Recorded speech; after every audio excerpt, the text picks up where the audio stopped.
All right, Carol Plante with the Community Justice Center. On the organizational chart, nothing much has changed except we have 2 vacant positions right now. The reentry specialist position will be filled beginning on December 20th.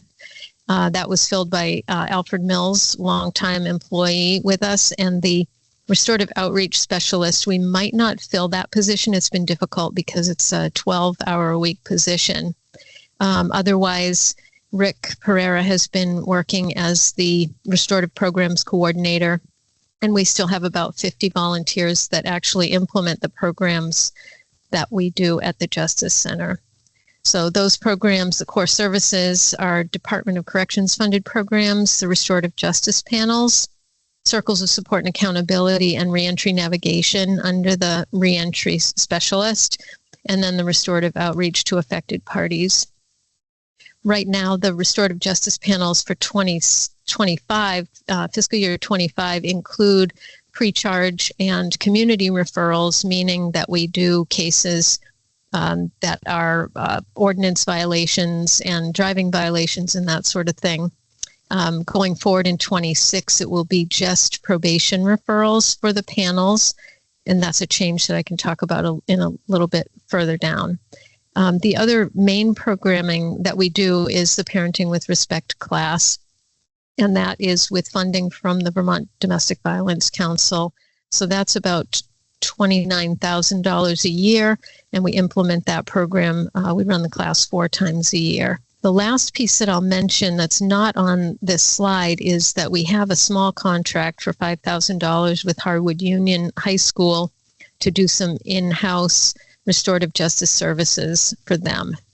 And that program isn't quite underway. We have the contract in place, but we haven't started the work. So that is a little bit tenuous right now. We anticipate that that may continue to go forward. So for fiscal year 26, the transitional housing program was discontinued as a result of first losing one of our 2 apartments that we were using for transitional housing, and then the Department of Corrections had suggested to us earlier this year that they did not want to continue doing transitional housing in Montpelier. We just had the 2 apartments, and they decided to go in a different direction. So that's a significant reduction in our budget. This year, for the first time ever at the Montpelier Community Justice Center, we're been presented with an RFP process for our base grant funding, and the maximum amount we can apply for is $248,000. So we are now competitive with other agencies for the first time, and we're in the process of writing that grant. To date, the CJC has been fully grant and donation funded, so there's no impact on the general fund, and this is not changed.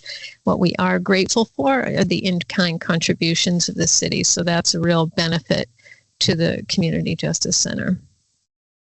So the 2024 expenditures, we're on track, and the anticipation for fiscal year 26 funding is down by 22.56% from this year, and that is a result of not having the transitional housing funding in place for 2026. So the challenges, really it's the potential loss of the Department of Corrections funding, and that would have, and also the impact on our pre-charge programs. So because Corrections no longer wants to fund anything for folks that are not under supervision of the Department of Corrections, the pre-charge program funding, it has been legislated now to go through the Court Diversion Office, and that is at the Attorney General's office. So the other challenges, of course, the Conflict Assistance Program will no longer be funded. Some of the opportunities are we have the potential for getting a sub-grant from the Court Diversion Office for pre-charge referrals. There's also an opportunity to continue the work with Harwood Union and potentially other schools for providing in-house support, and then the growth of the Parenting with Respect program. So we do get consistent referrals, and the Domestic Violence Council has provided increased funding without us really requesting additional funding. They understand the need for the program. So again, impacts on service. If we're awarded the funding, it means that we would be covering all of the probation and parole district, and that's all of Washington County. So that means that there's a potential for needing increased staff hours or an additional person. It's not a significant difference in the amount of funding from what we're currently getting, which is $221,000 this year. So that would really stretch us to be able to provide the same level of service with the $248,000. It means that we have an inability to accept direct law enforcement referrals, which is about 50% of the cases that we handle right now.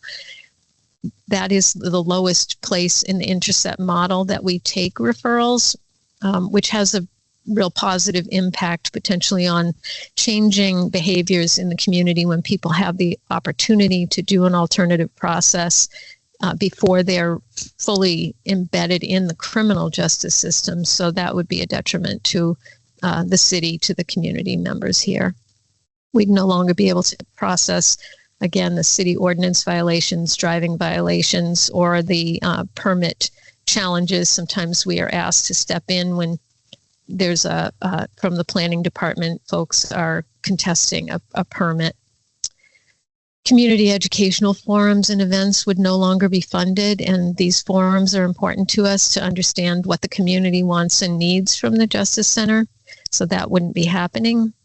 And then residents would no longer have access to free mediation services, which we do through our conflict assistance program. And that's where neighbors can actually just contact us directly and ask us for assistance in resolving their own issues. So looking ahead, as I mentioned, the funding proposal will be submitted the end of January, and then the Department of Corrections is going to choose the grantees for each of the probation and parole districts by the end of February. So in the meantime, we're just going to be prepared for what we need to do to consider how the changes in funding will impact programs now and in the long run, and how we can best be prepared for what will happen going forward.